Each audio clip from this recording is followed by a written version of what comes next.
करोड़पति और 10 साल की बच्ची के साथ बनी घटना। सुपरमार्केट की पार्किंग में उस रात अजीब सी खामोशी थी।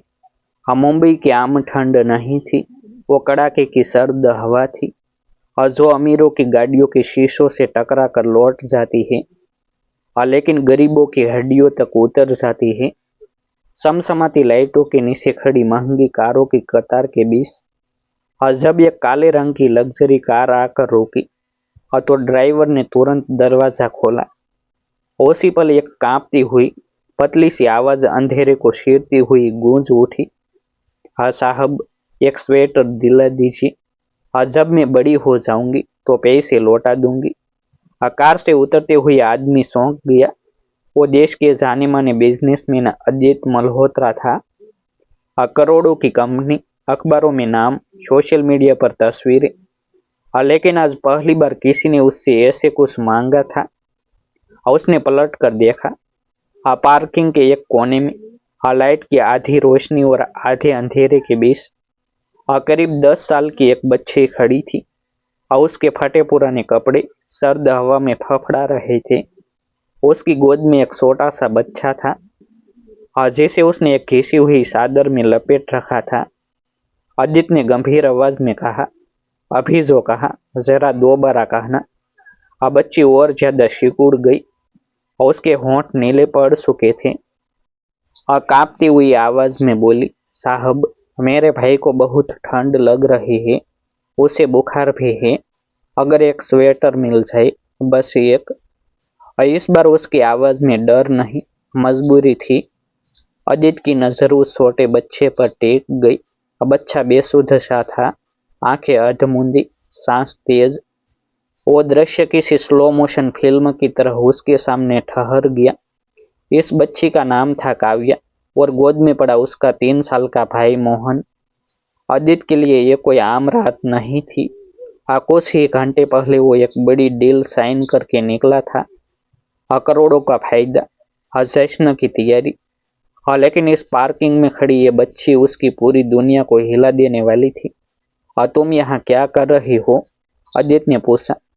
काव्या ने सिर झुका लिया, साहब, यही पास में फुटपाथ पर रहते हैं, मम्मी पापा नहीं है, दिन में कसरा बीनते हैं, आज बहुत ठंड है इसीलिए। उसकी बात अधूरी रह गई। मोहन हल्का सा कराहा। काव्या ने उसे और कसकर सीने से लगा लिया, जैसे अपने छोटे से शरीर से पूरी ठंड रोक लेना चाहती हो। अदित के दिमाग में हजारों सवाल थे, लेकिन दिल अचानक भारी हो गया था। वो आदमी जिसने लाइफ में सब कुछ पैसे से खरीदा था, घर, गाड़ियां, रिश्ते, सम्मान, आज पहली बार किसी ऐसी चीज से टकराया था जिसे खरीदा नहीं जा सकता था। बेबसी। वो उन्हें लेकर सुपरमार्केट के अंदर गया। लोग उन्हें अजीब नजरों से देख रहे थे। काव्या के फटे कपड़े, उसके पैरों की टूटी चप्पलें और गोद में लिपटा बच्चा, इस चमकदार दुनिया में वो किसी और ही ग्रह से आए लग रहे थे। अदित ने सीधे बच्चों के सेक्शन में जाकर सबसे गर्म स्वेटर निकाला, फिर एक जैकेट, टोपी, मोजे। काव्या बार बार बोल रही थी, साहब, इतना सब नहीं, बस एक स्वेटर। लेकिन अदित चुप था। बिल काउंटर पर खड़े होकर उसने बिना कीमत देखे पेमेंट कर दिया। स्वेटर पहनाते वक्त काव्या की उंगलियां कांप रही थी। जैसे ही उसने मोहन को जैकेट पहनाई, बच्चा थोड़ा शांत हुआ, उसकी सांसें कुछ सामान्य हुई। और उस पल काव्या की आंखों में जो राहत थी, उसने अदित के सीने में कुछ तोड़ दिया। आपका नाम क्या है? अदित ने पूछा। काव्या, और उसने धीरे से कहा, और भाई का? मोहन। और कुछ पल की चुप्पी के बाद काव्या ने फिर कहा, साहब, मैं सच में पैसे लौटा दूंगी, बड़ी होकर काम करूंगी। अदित मुस्कुराया, लेकिन उसकी आंखें नम थी। मुझे पैसे नहीं चाहिए, उसने कहा, बस तुम अपने भाई का ख्याल रखना। लेकिन कहानी यहीं खत्म नहीं हुई। जब वो बाहर निकलने लगी, तभी अदित की नजर काव्या के हाथ पर पड़ी। उसकी हथेली पर पुराने जले हुए निशान थे। ये कैसे? उसने पूछा। काव्या ने हाथ पीछे कर लिया, चूल्हे से खाना बनाते वक्त। उस एक जवाब ने अदित को झकझोर दिया। 10 साल की बच्ची खाना बनाती हुई, भाई को पालती हुई, सर्द रात में भीख नहीं बल्कि उधार मांगती हुई। उसने ड्राइवर को गाड़ी रोकने का इशारा किया। काव्या, उसने कहा, आज रात तुम लोग कहाँ रहोगी? काव्या ने पार्किंग के बाहर अंधेरे की ओर इशारा किया। वही पुल के नीचे। अदित ने गहरी सांस ली। करोड़ों की दुनिया में रहने वाला ये आदमी पहली बार खुद को बेहद छोटा महसूस कर रहा था। उसने एक फैसला किया, ऐसा फैसला जो उसकी जिंदगी और काव्या मोहन की किस्मत हमेशा के लिए बदलने वाला था। लेकिन क्या वो फैसला सही था?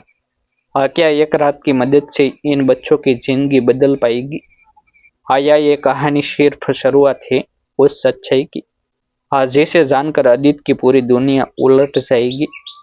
अदित मल्होत्रा की गाड़ी पार्किंग से बाहर निकल चुकी थी। लेकिन उसके दिल में अजीब सी बेचैनी थी। शीशे के बाहर चमकती मुंबई, ऊंची इमारतें, ब्रांडेड शोरूम, सब कुछ वैसा ही था जैसा हर दिन होता था।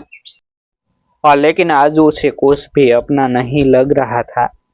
उसकी आंखों के सामने बार बार काव्या का चेहरा आ रहा था, डरी हुई, ठंड से कांपती हुई, फिर भी अपने भाई के लिए मजबूत बनने की कोशिश करती हुई। और ड्राइवर ने पूछा, साहब घर चले? अदित ने बिना सोचे कहा, हाँ नहीं, गाड़ी रोक दो। गाड़ी रोकी। अदित ने शीशा नीचे किया और ठंडी हवा उसके चेहरे से टकराई। लेकिन उस ठंड में भी उसे काव्या और मोहन की हालत याद आ गई। उसने गहरी सांस ली और ड्राइवर से बोला, गाड़ी वापस मोड़ो। कुछ ही मिनटों में वो उसी जगह लौट आया जहां काव्या खड़ी थी। वो बच्ची अब भी वहीं थी। शायद उसे डर था कि अगर वो हिली तो मदद भी चली जाएगी। मोहन उसकी गोद में सो गया था, लेकिन उसकी सांसें अभी भी भारी थी। अदित को देखते ही काव्या घबरा गई। साहब, मैंने कुछ गलत किया क्या? उसने तुरंत कहा। अदित ने सिर हिलाया। नहीं, तुमने कुछ गलत नहीं किया। मैं बस तुम दोनों को ऐसे छोड़कर नहीं जा सकता। काव्या कुछ समझ नहीं पाई। उसकी आंखों में डर और उम्मीद एक साथ थे। अदित ने फैसला कर लिया था। उसने कहा, आज रात तुम लोग मेरे साथ चलो। कम से कम गर्म जगह पर रहोगी। काव्या पीछे हट गई। नहीं साहब, लोग बुरा करते हैं। मम्मी ने मना किया था। उस एक वाक्य ने अदित को चुप करा दिया। उसने नरम आवाज में कहा, डरने की जरूरत नहीं है। मैं तुम्हें नुकसान नहीं पहुंचाऊंगा। अगर भरोसा न हो तो गाड़ी में मेरा ड्राइवर रहेगा, गार्ड रहेगा। काफी देर तक काव्या सोचती रही। उसके लिए भरोसा करना आसान नहीं था। दुनिया ने उसे बहुत जल्दी सिखा दिया था कि हर मुस्कान सच्ची नहीं होती। लेकिन मोहन की हालत खराब होती जा रही थी। आखिरकार उसने धीरे से सिर हिला दिया। अदित उन्हें एक प्राइवेट अस्पताल ले गया। जैसे ही डॉक्टर ने मोहन को देखा, तुरंत इलाज शुरू हुआ। डॉक्टर ने बताया कि अगर और देर हो जाती तो हालत बिगड़ सकती थी। यह सुनकर काव्या के पैरों तले जमीन खिसक गई। वो अस्पताल के बाहर फर्श पर बैठकर रोने लगी। पहली बार खुलकर, बिना डर के। अदित कुछ दूरी पर खड़ा सब देख रहा था।